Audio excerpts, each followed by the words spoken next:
शुरू करूं? आप अगर शांत होगे तो करूं।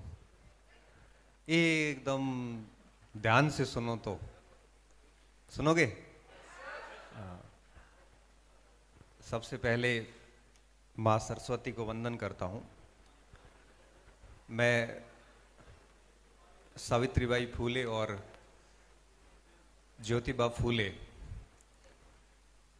की तस्वीर के जस्ट समक्ष खड़े होकर बात कर रहा हूं, तो मेरी जिम्मेदारियां कुछ बढ़ जाती हैं। बालोतरा जिले के समाज के राजकीय कर्मचारियों के द्वारा प्रेरणा से परिवर्तन नाम से जो यह सेमिनार किया जा रहा है यहाँ बच्चों का, इस सेमिनार में मेरे साथ मंच पर विराजे मेरे साथी भूगोल के सहायक आचार्य दी गहलोत, जो कि मेरे छोटे भाई गोविंद के मित्र हैं, तो मेरे छोटे भाई जैसे हो गए। और साथ में भूमिका त्रिवेदी, भूमिका जी कह सकता हूँ मैं, मेरी स्टूडेंट ही है। वैसे हमारी बात कुछ समय पहले हुई थी, तो ऐसे थोड़ा जूनियर हो, थोड़ा विद्यार्थी जैसा भाव आवे तो थोड़ा औपचारिकता रहती नहीं है, फिर अनौपचारिक हो जाते हैं हम। और साथ में सभी प्रबुद्ध वर्ग, भाई हमारे अनुज कन्हैयालाल जी, राजनीति विज्ञान के सहायक आचार्य, और सभी प्रबुद्ध वर्ग, सामने बैठे हुए सभी युवा। मैं लक्ष्मी को भी देख रहा हूँ। लक्ष्मी अभी सर ये बीएससी की बच्ची है, बैचलर ऑफ साइंस की, एमए किया संस्कृत में, और राजस्थान की स्कूल व्याख्याता संस्कृत में पूरे राजस्थान में 25वीं रैंक के साथ चयनित है। और अभी देखा तो याद आया, कुछ दिन पूर्व आई थी मेरे पास मिलने के लिए, तो अभी अनायास ही जैसे मेरी नज़र पड़ी तो मैंने कहा कि बच्ची भी चयनित है। और कहीं नहीं गई, यहीं घर पे रह के बालोतरा में पढ़ाई करी, और साइंस से संस्कृत में आना, वो अभी जितेंद्र जी और सूरज जी दोनों जैसा बता रहे थे कि अगर व्यक्ति चाहे तो कुछ भी प्राप्त कर सकता है। विज्ञान से संस्कृत का क्या लेना देना। इन्होंने रीट के लिए संस्कृत पढ़ी, ठीक लगी, और उसमें गई तो भूगोल में थी सर फॉर्म भरने के लिए, आपकी विद्यार्थी हो जाती। बट हुआ क्या कि वहां भूगोल का कहा कि कोटा में जाके वहां सेमेस्टर वो जमा करने पड़ेंगे, तो क्या वो तो वहां तो कौन जाएगा, तो दूसरा कोई विषय ले लेते, तो संस्कृत ले लेते। और इन्होंने संस्कृत में लेके अपना काम बना दिया, और अभी राजपत्रित अधिकारी है। तो आपको भी बधाई, और नव चयनित दोनों युवा साथियों को प्रशासनिक अधिकारी बनने की ढेर सारी बधाई। तो सबसे पहले मैं आप सभी को कहूँगा, आप बिल्कुल रिलैक्स हो जाए। आप में और हमारे में कोई फर्क नहीं है, 2-3 चीज़ों का फर्क है, वो पहले सुन लो, उसके बाद में मैं बात शुरू करता हूँ। पहला फर्क ये कि हम आपसे उम्र में थोड़े बड़े हैं, तो थोड़े पहले सक्सेस हो गए, आप थोड़े दिन बाद में हो जाओगे, कोई बड़ी बात नहीं है। दूसरी बात ये कि हम लोग, मानता हूं कि ब्रेन सबके पास में एक जैसा ही है, बट विविधता, किसी का आर्ट एंड क्राफ्ट्स में ज्यादा ब्रेन काम करता है, किसी का कुछ स्किल में काम करता है, कोई अच्छा वक्ता होता है, कोई अच्छा लेखक होता है। तो मैं ये मानता हूं आप सभी विद्यार्थियों को ऐसे भेड़चाल नहीं होना चाहिए। हमें ये देखना चाहिए कि हमारा ब्रेन ज्यादा कहां काम कर रहा है। लोगों को देख के हमें साइंस नहीं लेनी है, लोगों को देख के हमें आर्ट्स नहीं लेनी है। लोग कर रहे हैं सारे फर्स्ट ग्रेड तो हम भी फर्स्ट ग्रेड करें, ऐसा जरूरी नहीं है। लोग आरएएस बने, अपना मन नहीं आरएएस की तरफ, तो आरएएस की तरफ जाना जरूरी नहीं है। आपका ब्रेन किस तरफ है, आपका मन क्या कहता है। और मैं ये मानता हूं कि आपका ब्रेन जो कह रहा है, आपका जो मन कह रहा है, वो अगर आपका काम होगा तो आप टॉप पे जाएंगे। कोई भी क्षेत्र हो सकता है, आप खेल कूद में भी जाके सर्वोच्च शिखर पे भी अपना नाम कर सकते हो। आप एक अच्छे कैमरामैन बन के, अच्छे फोटोग्राफर बन के दुनिया भर में, अभी रघु राय की डेथ हुई थी थोड़े दिन पहले, कौन नहीं जानता उसको। रघु राय क्या थे, सिर्फ फोटोग्राफर थे।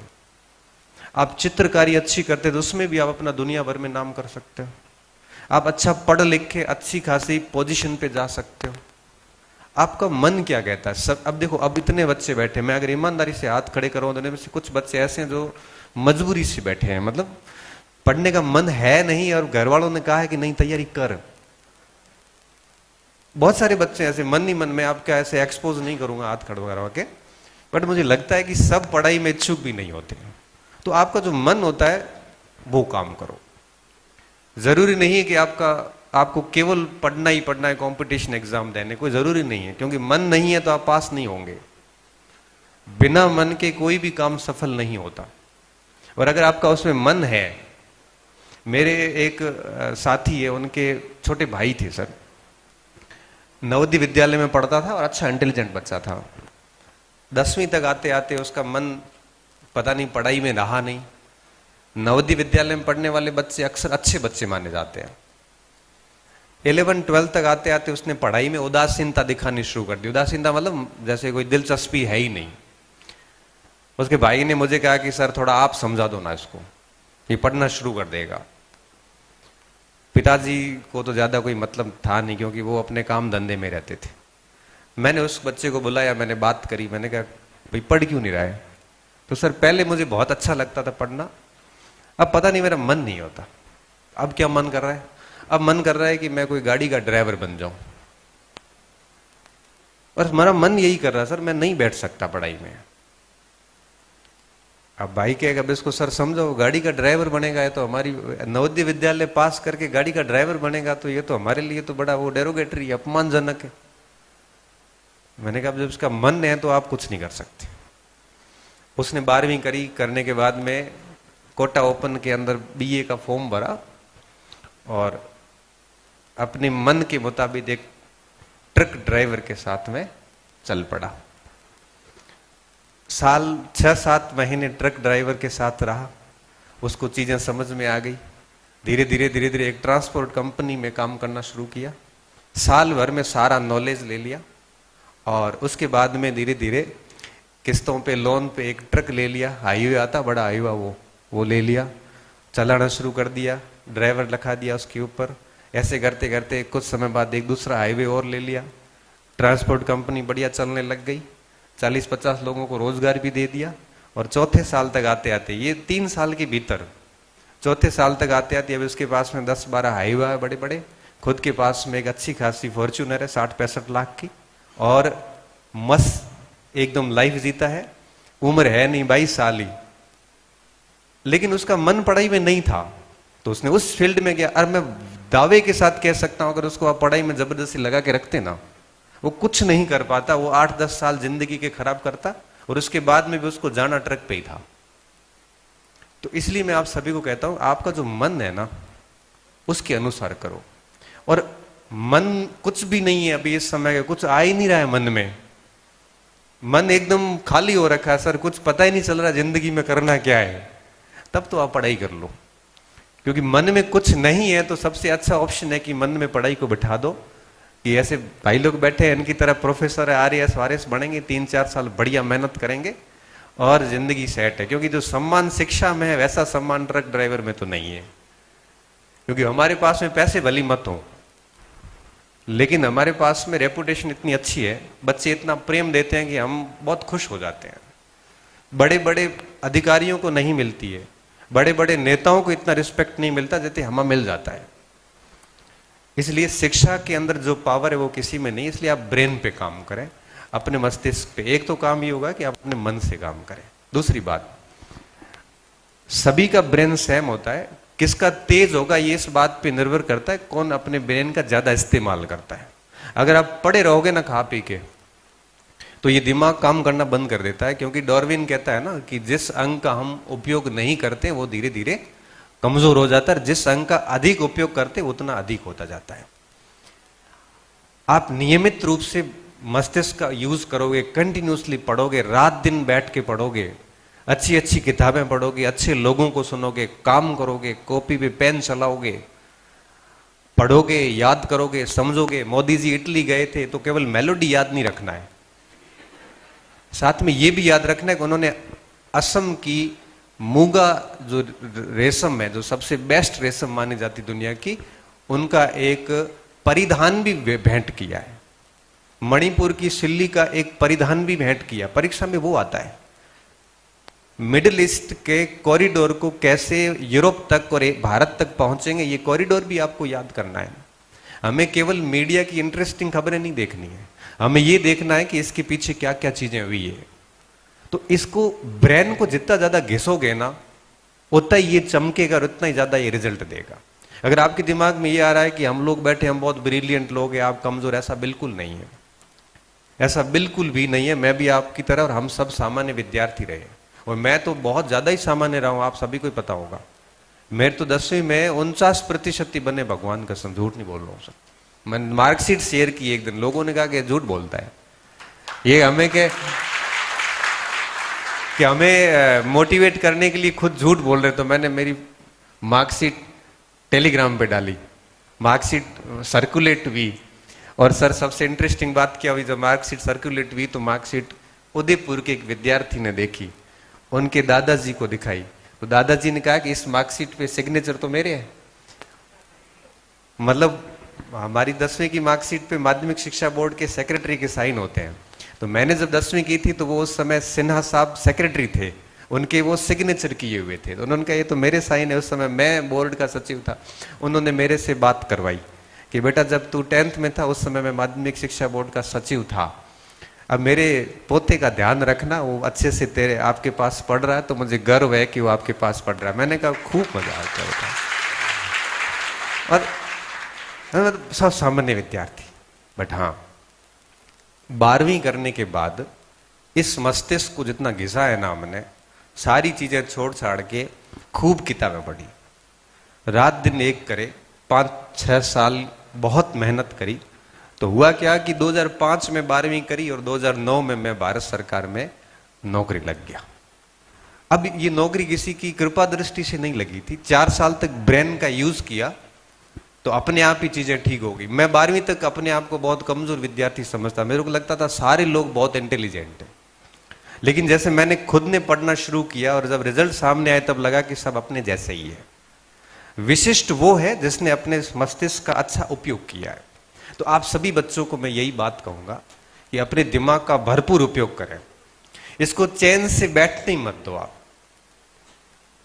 हर दिन कुछ न कुछ सीख के सो। आप रात को सोते हो तो उस समय दिमाग में ये आना चाहिए आज मैंने ये 4 बातें सीखी है। अगर आप बिना कुछ सीखे सो रहे हैं तो आप जिंदगी के साथ, भविष्य के साथ, आपके करियर के साथ बहुत कुछ गलत कर रहे हैं। हर दिन एक अच्छा विद्यार्थी हर दिन कुछ न कुछ सीख के सोता है। भले 2 बातें सीखो। आप कुछ नई बात बता रही कि पेट्रोल की कीमतें क्यों बढ़ रही है, यही सीख के सो जाओ। मोदी जी ने सोना न खरीदने की अपील क्यों की, ये आदेश के पीछे उद्देश्य क्या, यही सीख जाओ। आप ईरान और अमेरिका के बीच में लड़ाई चल रही, हम कैसे प्रभावित हो रहे, यही सीख लो। आप सीखने के लिए हजारों मुद्दे हैं आपके पास में। आप खुद से प्रश्न करना आज आप यहां पे क्यों आए हैं। आज आप यहां पे हम लोगों को सुनने के लिए आए हैं, और हम लोगों को अगर सुनने आए हैं तो क्यों सुनने आए हैं, क्योंकि मुझे यूं लगता है कि सुनने के बाद आपके जीवन में परिवर्तन होना चाहिए, नहीं तो इन भाषणों का कोई अर्थ नहीं होता। देखो मैं बहुत स्पष्ट कहने वाला व्यक्ति हूं। अगर आप वापस आज जाते हो इस भवन से बाहर और इस प्रण के साथ जाते हो कि आज के बाद मैं हर दिन कुछ न कुछ पढ़ के अच्छा सीख के सोऊंगा, चाहे वो मेरे सिलेबस में हो या नहीं हो।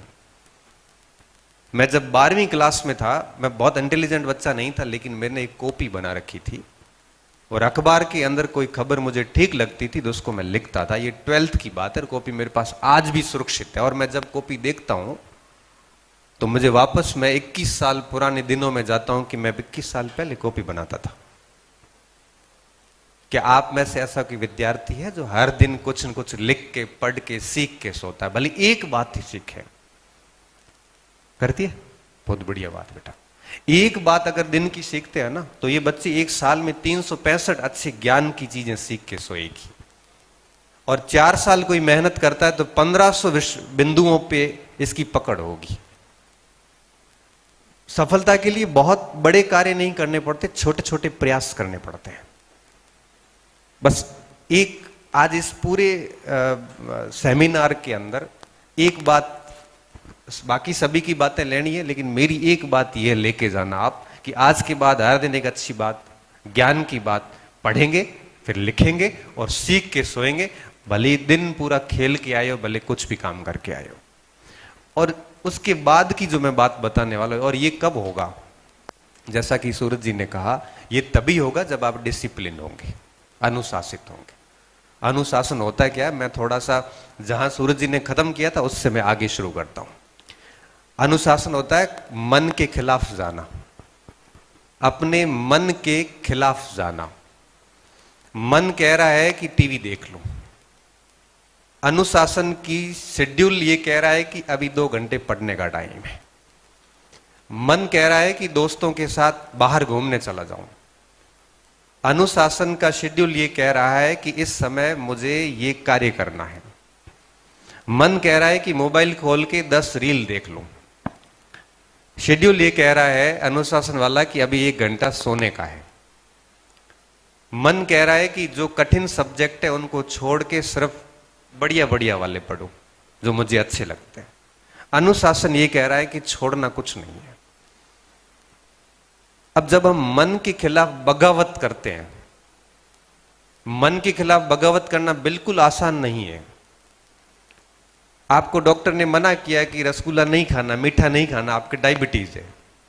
आपके सामने बेस्ट क्वालिटी के कोई रसगुल्ले गुलाब जामुन आया और आप कहो नहीं मैं नहीं खाऊंगा क्योंकि मुझे मेरी हेल्थ परमिट नहीं करती। ये अनुशासन है। अनुशासन में मन के खिलाफ बगावत करनी पड़ती है, मन को रोक के रखना पड़ता है, इसके लिए प्रैक्टिस करनी पड़ती है। और अगर आप अनुशासित नहीं है तो आप एक दिन भी कंसिस्टेंसी नहीं रख सकते, एक दिन भी नियमितता नहीं रहेगी। सतत पढ़ाई करना भूल जाओ अगर आप में अंदर अनुशासन नहीं है। अनुशासन का मतलब हमें विद्यालय में ये सिखाया गया था कि चुपचाप बैठो ना, चुपचाप बैठना अनुशासन नहीं है। अनुशासन है खुद के ऊपर रूल करना, मन क्या कह रहा है और करना क्या है। और एक और बात बताऊं, आप सभी जैन जी जो बच्चे हैं ना, ये इतने मैच्योर है सर। अपन तो जो बात 25 साल में समझे थे ना, वो बात ये 12 साल में समझ गए हैं। हाँ, जनरेशन गैप है और ये बच्चे बहुत मैच्योर है सर। तो इन बच्चों को सब पता है कि सही क्या है और गलत क्या है, इनको सबको पता है। इनको ये भी पता है कि मैं अनुशासन का उल्लंघन कर रहा हूं। और मैं मेरी क्लास में भी बताता हूं, आपको बताता हूं कि जिस व्यक्ति ने आराम करना शुरू कर दिया ना, वो व्यक्ति बर्बाद हो जाता है। ये बॉडी ऐसी है कि इसको आराम में डालने के बाद ये हार्ड वर्क नहीं कर पाती। एसी में बैठने शुरू हो गए तो कूलर अच्छा नहीं लगता, कूलर में बैठने शुरू हो गए तो पंखा अच्छा नहीं लगता, पंखे में बैठने शुरू हो जाते हैं तो बाहर नीचे खुले में बैठना अच्छा नहीं लगता। क्यों? शरीर तो वही है। कई बार मैं सोचता हूं कि मैं घर से कॉलेज, पहले मुझे अच्छे से पता है कि मैं जिस कॉलेज में आज प्रोफेसर हूं उसी कॉलेज का मैं विद्यार्थी भी था 3 साल तक, और मैं उसी घर में रहता हूं जहां आज भी रहता हूं। उस घर से कॉलेज तक मैं नियमित रूप से कॉपी लेके पैदल कॉलेज आता था। फिर जब मेरे पास बाइक आई तो मैं बाइक से जाना शुरू हुआ, तब मुझे लगता है यार पैदल अब कौन जाएगा। अब जब मेरे पास कार आई तो आज की स्थिति यह है कि कार जैसे नहीं होती, मैं सोच रहा हूं सीएल ले लेता हूं, छुट्टी लगा लेता हूं, कौन जाएगा कॉलेज, बाइक में तो मैं नहीं जाऊंगा। ये शरीर को आराम देने का नतीजा है कि शरीर आपके ऊपर हावी हो चुका है और अब आप काम नहीं कर पाओगे। शरीर को ज्यादा सुखी रखने का मतलब यह है कि शरीर आपको आगे कोई काम करने नहीं देगा। तो जिस बच्चे ने आराम पसंद जिंदगी जीनी शुरू कर दी ना, वो आरामदायक चीजें होती भी बड़ी इंटरेस्टिंग है, वो व्यक्ति कभी अनुशासन मेंटेन नहीं कर पाएगा। और अगर अनुशासन नहीं हुआ तो ब्रेन को जंग लग जाएगी, अच्छा खासा दिमाग खराब हो जाएगा। और इंटेलिजेंट बच्चे डिप्रेशन में बहुत जल्दी जाते हैं क्योंकि कैलिबर था, बहुत कुछ कर सकता था, खुद की गलतियों के कारण किया नहीं, अब चिंता में, स्ट्रेस में जीवन जीना शुरू कर देता है। कमजोर बच्चा आगे चला जाएगा क्योंकि उसको पता था मेरे से वैसे कुछ होना था, मुझे वैसी मजदूरी करनी थी। इसलिए बच्चों इस बात का ध्यान रखना, अनुशासित हमेशा रहो। मन के खिलाफ बगावत करनी पड़े तो करिए, बट जीवन में गांठ बांध लीजिए कि 3-4 साल के लिए मैं बिल्कुल पाबंदी के साथ मैं नियमित रूप से कंसिस्टेंसी के साथ डिसिप्लिन होके मैं मेरे टारगेट की ओर प्रयास करूंगा। और मैं आपको स्टैम्प पे लिख के दे सकता हूं कि कोई भी विद्यार्थी अगर 3 से 4 वर्ष तक किसी एक गुरुजी के मार्गदर्शन में, मार्गदर्शन जरूरी होता है, मार्गदर्शन के बिना जैसा सर ने कहा सही डायरेक्शन नहीं मिलती। कई बार हम मेहनत तो करते हैं, राह गलत होती है। किसी एक गुरुजी के निर्देशन में 3 से 4 साल तक अनुशासित होकर अगर कोई बच्चा बैठ गया तो 4 साल तो बहुत दूर की बात है, वो दूसरे तीसरे साल ही सरकारी सिस्टम का हिस्सा बनेगा। ये मैं आपको इस टाइम पे लिख के दे सकता हूं। आप कमजोरी आपकी अगर आप ऐसा नहीं कर पाते हैं तो। और इन सब बातों से परे आखिरी बात और कर देता हूं, उसके बाद में हम आपके प्रश्न सुनेंगे। मैं ज्यादा भाषण देना आजकल मुझे ज्यादा पसंद नहीं रहा, पता नहीं, अच्छा नहीं लगता है ऐसे। मुझे लगता है कि भाषण का बच्चों पे ज्यादा फर्क नहीं पड़ता। पड़ता है फर्क? पड़ता है? लास्ट बात, देखो पढ़ाई वढ़ाई हो है तो ठीक है कर लेना, मगर अच्छे व्यक्ति जरूर बनना। अच्छे इंसान का मतलब होता है आपसे बात करके किसी को खुशी हो, आपके पास बैठ के किसी को गर्व महसूस हो, आपके फोन नंबर सेव करते हुए सामने वाले को अच्छा महसूस हो, आपके साथ फोटो खिंचवाते हुए उसको अच्छा लगे, आपके माता पिता को आपके रेफरेंस से बात करने में प्राउड फील हो। समाज आपका ही समाज नहीं, हर भी दूसरा समाज भी आपका उदाहरण दे। इसे कहते हैं अच्छा व्यक्ति होना। बस कुछ भी प्राप्त ना हो तो ये अच्छा व्यक्ति बनने के प्रयास अभी से शुरू कर दो। इसके लिए आपको पेन कॉपी की जरूरत है नहीं, न कुछ पढ़ना है, न लिखना है, न याद करना है। अच्छा व्यक्ति बनने के लिए बस सुबह शाम तक अपने व्यवहार को संयमित करना है, बोलते वक्त ध्यान रखना है। कोई भी कार्य करने से पहले आंखें बंद करके सोचो गलत है कि सही है।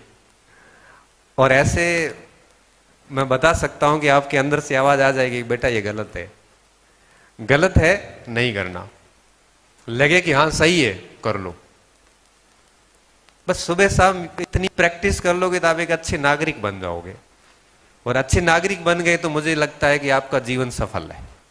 भले नौकरी मत लगे, नौकरी पहचान थोड़ी देती है।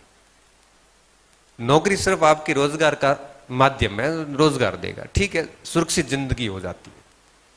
सबसे बड़ी जरूरत होती है आपका अच्छा व्यक्ति होना। अब कई बार हम कहीं जगह जाते, एक बार हम देहरादून गए अभी, अब मेरे मित्र के बच्चा वहां पढ़ता है तो हम पीटीएम में गए थे, पेरेंट टीचर्स मीटिंग में। वो बाप की भूमिका में गया था, मैं माँ की भूमिका में था, क्योंकि 2 ही लोग आ सकते थे विद्यालय में। तो एंट्री ऐसी कराई थी कि हम माता पिता आए हैं। उसने कहा माता तो नहीं लग रही है, मैं कहा माता जैसी ही है गए, ऐसी समझाता है गई है। और मेरा नाम माँ वाली एंट्री में करके मंदिर गए। वहां पे हम बैठे थे तो वहां पे सभी स्टेट के बच्चे वहां पे आते हैं। तो कुछ फैमिलीज वहां बैठी थी, मैं भी उनके पास बैठा, हम बातें करने लग गए। उनको नहीं पता मैं कौन हूं, मुझे नहीं पता कि वो कौन है। मुझे इतना पता है कि इनका बच्चा इसमें पढ़ रहा है, उनको इतना पता था कि इसका बच्चा यहाँ पढ़ रहा है। हालांकि कोई मेरा बच्चा नहीं पढ़ रहा था, मेरे बच्चे छोटे छोटे हैं। अब हम बातें कर रहे थे, बातें करते करते वो उनके जो पेरेंट्स थे, वो जो उनको बड़ा मैं ठीक लगा, उनसे मेरे से बात करते करते आप भाई साहब क्या करते हो? मैं कहीं मैं तो बच्चों को पढ़ाता हूँ बस। आप अच्छे परिवार के लग रहे हो, आपके ये वो काफी उन्होंने 2 4 5 तारीखें फटाफट चिपका दी, जबकि वो मेरे को नहीं जानते कि मैं किस पोस्ट पे। आप तो चलो ठीक है जानते हो कि प्रोफेसर है, डॉक्टर वगैरह, ठीक ठाक है, वो सब फालतू की बात है। अब वहां पे मेरे को कोई नहीं जान रहा था, उसके बावजूद जब उनको मैं ठीक लगा तो मेरे दोस्त तब तक आ गए मीटिंग में वापस, मेरे को बोले कि बातें करनी शुरू कर दी। मैं कहा अच्छा लग रहा है। मैं कहा मैं ऐसे अनजान से कैसे कर लेते हो? मैं कहा अनजान से क्या बात, दुनिया में समस्या सभी की समान प्रकार की है और हर व्यक्ति समाधान ढूंढ रहा है। तो ये समस्या में थे, मैं समाधान दे रहा था, इनको भी लग रहा था ठीक है छोटा दिख रहा है, उम्र में भी कम लग रहा है, लग ही कम रहा हूं, उम्र में हूं तो ज्यादा। और ऐसे करते करते 5-7 मिनट बाद में हमारी इतनी अच्छी बॉन्डिंग हुई, नंबर वंबर शेयर किए, फोटो वोटो लिए, कि उन्होंने कहा कि जब भी कभी उज्जैन आओ तो हमारे घर पे आके जाना। अंत में जब मेरा दोस्त आया तब उन्होंने कहा कि ये काफी अच्छे शिक्षक हैं, प्रोफेसर लगे हुए हैं, ये वो। तब वो व्यक्ति बोले कि लग तो रहा है कि ऐसा आदमी तो बड़ा शिक्षित है, और बस पता नहीं था, इन्होंने खुद ने अपना जिक्र कहीं किया नहीं। बात ये होती है कि आपकी बिना पहचान बताए अगर आप किसी को ठीक लग रहे हो, इसका मतलब आप एक अच्छे नागरिक बन गए हो। बस ये प्रयास कीजिए, बाकी जीवन में सब चलता रहेगा। खेलो कूदो मौज करो, ध्यान रखो, स्वास्थ्य का ध्यान रखो, पढ़ाई करो, बस गलत काम नहीं करने। जैसे कि ये समाज बदनाम हो, क्योंकि समाज का पूरा ताना बाना आपसे बना हुआ है। समाज को दिशा निर्देश सीनियर लोग देते हैं, और समाज को आगे ले जाने का काम कौन करता है? आप लोग करते हो। मैं लिखता हूं डॉक्टर गणपत सिंह राजपुरोहित, और राजपुरोहित पूरे ठीक ठीक महसूस करते हैं। क्यों? क्योंकि भाई सीधी बात है कि राजपुरोहितों का छोरा है, बढ़िया काम कर रहा है। अगर यही मैं कोई ऐसे अमल की पुड़ियां बेचता या हीरोइन तस्करी करता या कहीं पकड़ा जाता पीछे राजपुरोहित, पूरा समाज बदनाम होता है। सब समाज आपको पहचान देता है, तो आपकी जिम्मेदारी बनती है उस विरासत को आप आगे ले जाओ, न कि आप उस विरासत को आप बदनाम करो। तो आप बुरा काम मत करो। कोई बुरा करोगे तो समाज की छोटी मोटी जो इज्जत होती है वो आप बर्बाद कर रहे होते हो।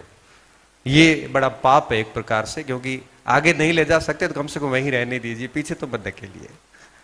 तो मस्त रहिए, एकदम खुश रहिए जीवन के अंदर, पढ़ते रहिए और खेलिए कूदिए, स्वास्थ्य का ध्यान रखिए, अच्छे नागरिक बनिए। और हमारे लायक कोई सेवा है तो याद कर लेना, सर कंफ्यूजन में हूँ और तैयारी व्यारी करनी, किसकी करूं हम बता देंगे आपको 2-5 मिनट में ही। आपके लिए हो सकता है बहुत बड़ा कंफ्यूजन हो, हमारे लिए, हम तो डेली फेस करते हैं बच्चों को, हमारे लिए 5 मिनट में होता है। आज सुबह आ रहा था सर, जयपुर से एक बच्चा आया हुआ था, तो कोचिंग में क्या, गाड़ी तो कोचिंग तक तो मैं लेके आ गया था, उसके बाद ड्राइवर साथ चलता है। तो ड्राइवर को गाड़ी दी, ड्राइवर ने कहा सर एक बच्चा आया हुआ जयपुर से, सुबह ट्रेन से आया है। मैंने कहा किसको पूछ के आया? तो सर पूछा उछा किसी को नहीं, आ गया हूँ। अब मैं सर पूरा दिन इंतजार करूंगा जब तक आप नहीं आओगे। मैंने उससे बात करी, 15 मिनट में मैंने उसकी सारी समस्याओं का समाधान किया, बच्चा खुश हो गया और वो अपने रास्ते, मैं इधर आ गया। अब वो कितने दिन से प्लान कर रहा था मुझे नहीं पता, बट जयपुर से सिर्फ वो इतनी सारी समस्याओं को लेके आया था, और समस्याएं कोई बड़ी थी नहीं, मुझे तो बड़ी छोटी सी समस्या लगी, और उसके लिए वो भावुक हो रखा था, रो रहा था, बात करते करते इमोशनल हो रहा था। इमोशनल, मैंने कहा इतना क्यों, कमजोर क्यों हो रहा, मजबूत रहे। अब मजबूत व्यक्ति सर्वाइव कर पाते, कमजोरों के लिए इस दुनिया में कोई स्थान ही नहीं। अरे परीक्षा में फेल हो गए, रोने लग गए, घर वालों ने कुछ कह दिया, रोने लग गए, किसी ने ताना मार दिया, रोने लग गए। बताओ, आंसू तो यहां पड़े हैं। अरे थोड़े से मजबूत रहो, इग्नोर करना सीखो। जीवन में ये सब चीजें एसडीएम बनने के बाद में भी जारी रहेगी। मोदी जी को भी लोग ताना मारते हैं, आप बताओ, उससे बड़ा तो पद नहीं है भारत में कोई। फिर आप हर बात पे रो रो के कैसी जिंदगी गुजारोगे? तब मैं टावरों को कहता हूं, अरे थोड़ा सा लौटा रहना चाहिए आदमी, थोड़ा सा मजबूत होना चाहिए, समस्याओं का समाधान हो जाता है। बस आप अंदर से थोड़े से हिम्मत रखो। तो रोना शुरू करते अपनी शक्तियां खत्म हो जाती वहीं पे। रोना किस बात का? लड़ो, थोड़े से लड़ो, भिड़ो, कड़ो, अड़ो, कुछ न कुछ तो होगा। नहीं होता है तो लास्ट में जाके घर वालों को कह दो कि मैंने प्रयास कर ली, हो नहीं रहा, आप देख लो। फिर अपने आप घर वाले देख लेंगे। इसलिए मस्त रहो एकदम और अच्छे नागरिक रहो। आपको बहुत बहुत धन्यवाद कि आपने मुझे सुना, और पूरी आयोजन समिति का मैं धन्यवाद दूंगा कि इस प्रकार के अच्छे कार्यक्रम रखे।